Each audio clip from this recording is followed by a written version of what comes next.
হারাম রিলেশনশিপ থেকে নিজেকে বের করব কেমন করে, এই লেখাটাই যদি আপনি গুগলে অথবা ইউটিউবে সার্চ করেন, আপনি অনেক লেখা পাবেন, অনেক ভিডিও পাবেন। এই শত শত লেখা এবং শত শত ভিডিওর মাঝে আমি জাস্ট আপনাদেরকে আজকে 4টা ফর্মুলা শেয়ার করব। যদি কোনো যুবক অথবা যদি কোনো যুবতী বোন এই 4টা ফর্মুলা নিজের লাইফে অ্যাপ্লাই করতে পারে, আমি তাকে গ্যারান্টি দিব এই 4টা ফর্মুলা তার নিজের লাইফে অ্যাপ্লাই করলেই সে নিজেকে যে কোনো সিচুয়েশনে এই হারাম রিলেশন থেকে বের করতে পারবে ইনশাআল্লাহ। আমি এই 4টা ফর্মুলা শেয়ার করার আগে ছোট্ট একটা স্টোরি আপনাদেরকে আমি শোনাই। গতকালকে আমাকে এক বোন ফোন দিয়েছে। তো ফোন দিয়ে আমি জিজ্ঞেস করলাম কে বলছেন। তিনি বলছেন, হুজুর আমি গাইবান্ধা থেকে বলছি। আমি বললাম কি বিষয়ে কথা বলতে চান? তো ওই বোন বলছে, হুজুর আমার লাইফের একটা স্টোরি আপনার সাথে শেয়ার করতে চাই। দেখেন, আমি আগেই বলি যে আমি কিন্তু সচরাচর আমার নিজের পার্সোনাল কোনো কথা আপনাদের সাথে এইরকম ওপেনলি মিডিয়ার সামনে কখনো আমি শেয়ার করি না, বাট আজকে করছি কেন, এই জায়গাতে একটা অবশ্যই শিক্ষা আছে। তো ওই মেয়েকে আমি বললাম ঠিক আছে, আমি তো এখন কাজে আছি, আপনি একটু শর্টে বলেন। তো ওই মেয়েটা আমাকে বলল, হুজুর আমি একটা ছেলেকে বিশ্বাস করে তার সাথে হারাম রিলেশনে যুক্ত হয়েছিলাম। একটা পর্যায়ে গিয়ে আমি যে তাকে সত্যিকার অর্থেই ভালোবাসি এইটা প্রমাণ দেওয়ার জন্য আমার নিজের সর্বস্বটুকু আমি তাকে উজাড় করে দিয়েছি। আমার সতীত্ব বলতে এখন কোনো কিছুই ঠিক নাই। আমি তাকে আমার নিজের পুরোটা উজাড় করে দিয়েছি। যখন সে আমাকে ভোগ করে ফেলেছে, যখন সে আমার সব কিছুই নিয়ে ফেলেছে, তারপর থেকে সে আর আমার সাথে কোনো রকম যোগাযোগ করে নাই। সে আর আমার সাথে কথা বলতে চায় না। ইভেন সে আমাকে যে বিয়ের প্রতিশ্রুতি দিয়েছিল, আমাকে সে আর বিয়েও করতে চায় না। হুজুর এখন আমি কি করব? আমাকে একটু আপনি পরামর্শ দেন, নয়তো আমি আমার নিজের জীবনটাকে শেষ করে দিব। আমি বললাম, প্রিয় কলিজার টুকরা বোন, প্লিজ এই জায়গাতে আপনি একটু থামেন। নিজের জীবনে যাই হয়ে যাক না কেন, কখনোই নিজেকে শেষ করার মতো ভুল সিদ্ধান্ত আপনি আপনার নিজের জীবনে নেবেন না, কারণ জীবন কিন্তু একটাই। আপনি কেন নিজেকে হারাম সম্পর্কে জড়াতে গেলেন?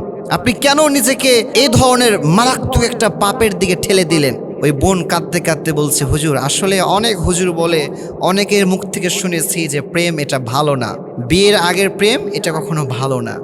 এরপরও আমি বুঝি নাই, আবেগে পড়ে, বয়স একটু অল্প তো, আবেগে পড়ে নিজেকে ব্যাস সময়ের সাথে ভাসিয়ে দিয়েছিলাম, বুঝি নাই। তা আমি প্রত্যেকটা বোনদেরকে স্পেশালি বলতে চাই, নিজের এইরকম সর্বনাশ হওয়ার আগেই প্লিজ নিজেকে একটু সতর্ক করেন। আমি আজকে 4টা টিপস বলবো। নাম্বার 1, যদি আপনি নিজেকে হারাম সম্পর্ক থেকে বের করতে চান, যদি আপনি চান যে আমি নিজেকে হারাম সম্পর্ক থেকে একেবারে গুটিয়ে নেব, 1 নাম্বার যে কাজ করবেন, সব ধরনের যোগাযোগ মাধ্যম আপনি অফ করে দেবেন। কোনো ধরনের যোগাযোগ রাখা যাবে না।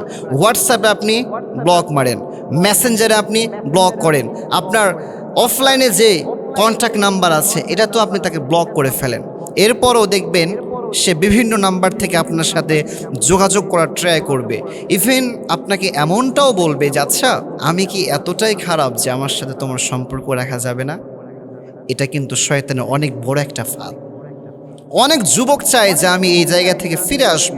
ইভেন আমাদের এই লেকচারগুলো শোনার পরে অনেকেই সিদ্ধান্ত নিয়েও ফেলে যে আমি আর এই হারাম সম্পর্কে নিজেকে রাখবো না। বাট যখনই এই নাম্বার 1 ফর্মুলাটা ইউজ করতে যায়, সব ধরনের যোগাযোগ বন্ধ করে দেয়, ঠিক ওই মুহূর্তে ওই পাশে আরেকজন বলে অন্য এক নাম্বার থেকে ফোন দিয়ে, আচ্ছা আমি কি এতটাই খারাপ যে আমার সাথে সম্পর্ক কন্টিনিউ রাখা যায় না? আচ্ছা আমি কি তোমাকে এতটাই কষ্ট দিয়েছি যে আমার সাথে তোমাকে ব্রেকআপ করতে হবে? এই কথা বলে অনেক সময় আপনাকে ব্ল্যাকমেল করবে। আপনি জাস্ট ওই সময় একটা কথাই আপনার মাথার ভিতরে সেট করে নেবেন, সে আমাকে যা ইচ্ছা তাই বলুক, আমি তাকে জাস্ট একটা কথাই বলবো, দেখো তুমি এতে কষ্ট পাও বা আঘাত পাও, এতে আমার যায় আসে না। যদি তোমাকে খুশি করার জন্য আমার রব আমার উপর অসন্তুষ্ট হয়ে যায়, আমি এইরকম খুশি চাই না। যে খুশিতে আমার রব অসন্তুষ্ট হয়ে যায়, এইরকম খুশি আমি চাই না। ব্যাস এই কথা বলেই আপনি সাথে সাথে ওই নাম্বারটাও ব্ল্যাক লিস্টে ফেলে দেবেন। কোনো ধরনের যোগাযোগ মাধ্যম রাখা যাবে না। এটা হলো নাম্বার 1 ফর্মুলা। নাম্বার 2, 2 নাম্বার যে কাজটা করবেন সেটা হচ্ছে নিজেকে কখনো একাকিত্ব রাখবেন না, সর্বদা নিজেকে ব্যস্ত রাখবেন। আপনার যে সমস্ত বইগুলো পড়তে খুব বেশি ভালো লাগে আপনি চাইলে সে সমস্ত বইগুলো পড়বেন, ইসলামের ইতিহাস পড়বেন, অথবা ইসলামের অনেক সুন্দর সুন্দর স্টোরি আছে যেগুলো আপনি পড়তে পারেন, অথবা আপনি আপনার ফ্যামিলির সাথে সময় কাটাবেন। আপনার নিজের মা, নিজের খালা, আপনার ফুফু আছে, এদের সাথে আপনি সময় কাটাবেন, দেখবেন আপনার মাথায় শয়তান আর এই বিষয়গুলো ভর করতে পারবে না। আর যখনই আপনি নিজেকে একাকী রাখবেন, যখন নিজেকে আপনি সম্পূর্ণ ফ্রি রাখবেন, তখনই কিন্তু আপনার মাথার ভিতরে বারবার এই বিষয়গুলো ঘুরবে। বারবার কিন্তু আপনার মন বলবে, এই দেই না একটাবার ফোন, না জানি ওই পাশে মানুষটা কত না কষ্ট আছে, একবার ফোন দিয়ে দেখ, জিজ্ঞেস করে দেখ, এরপরে আর কথা বলিস না।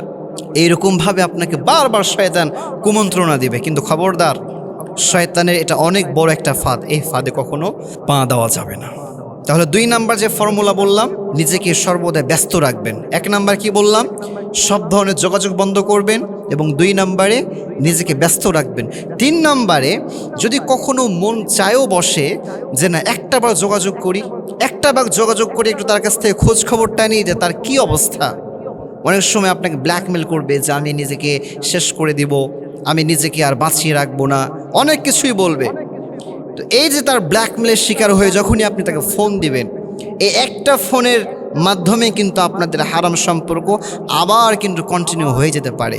এই জন্য খবরদার, যখনই আপনার ভিতরে আবেগ কাজ করবে, যখনই মন চাইবে আরে জাস্ট একবার কথা বললে কি হবে, তখনই ভাববেন যে না, আমি একটাবার কথা বলবো, আল্লাহ কিন্তু আমাকে দেখছে, আল্লাহ ইজ ওয়াচিং মি, আল্লাহ কিন্তু আমাকে দেখছে, আল্লাহকে আমি অসন্তুষ্ট করতে পারবো না। আর যদি আপনি আবেগের সাথে নিজের গা ভাসিয়ে দেন, জীবনটা কিন্তু শেষ হয়ে যাবে। এবং সর্বশেষ 4 নাম্বার যে ফর্মুলা, খুব ভালোভাবে শুনেন আমাকে। এরপরেও যদি দেখেন যে না কোনোভাবেই হচ্ছে না, যদি আল্লাহ তাআলা আপনাকে সামর্থ্য দেয়, সামর্থ্য থাকলে আপনি ব্যাস হালালভাবে বিয়ে করে ফেলবেন। অনেক যুবক আছে এমন বলে, হুজুর আমি হারাম সম্পর্ক ছাড়তেও পারছি না, আবার মন চাচ্ছে যে আমি হারাম সম্পর্কে আর থাকবো না, আমি এখন কি করব। আমি ওই সমস্ত যুবকদেরকে আজকের এই লেকচারের মাধ্যমে সলিউশন দিতে চাই, তাদেরকে জানাতে চাই, যদি এমনটা হয় যে তুমি তাকে ছাড়তেও পারছো না আবার ভুলতেও পারছো না, তাহলে তোমাকে 3 নাম্বার যে অপশানটা চুজ করতে হবে সেটা হচ্ছে ব্যাস হালালভাবে বিয়ে করে নাও। হালালভাবে বিয়ে করে নিজের বাড়িতে তাকে বউ করে নিয়ে চলে আসো। এরপর থেকে তুমি তোমার ওই আগের যে প্রেমিকা ছিল, এখন তাকে বিয়ে করার কারণে তার সাথে তুমি যতটুকু সময় কাটাবা, তার সাথে তুমি যতক্ষণ গল্প করবা, ততক্ষণ সময় তোমার আমল নামার ভিতরে সওয়াব দান করবেন একজন, তিনি কে? এজন্য বলবো যুবক, আমরা হারামে থাকতে চাই না, আমরা হারামটাকে হালাল দিয়ে কনভার্ট করে দিতে চাই প্রিয় ভাইরা, ঠিক আছে কিনা বলেন? আল্লাহ তাআলা প্রত্যেকটা যুবক এবং যুবতী ভাই এবং বোনদেরকে আজকের এই কথাগুলো বুঝে শুনে আমল করা তৌফিক দান করুন। সকলে পড়ছি আমিন।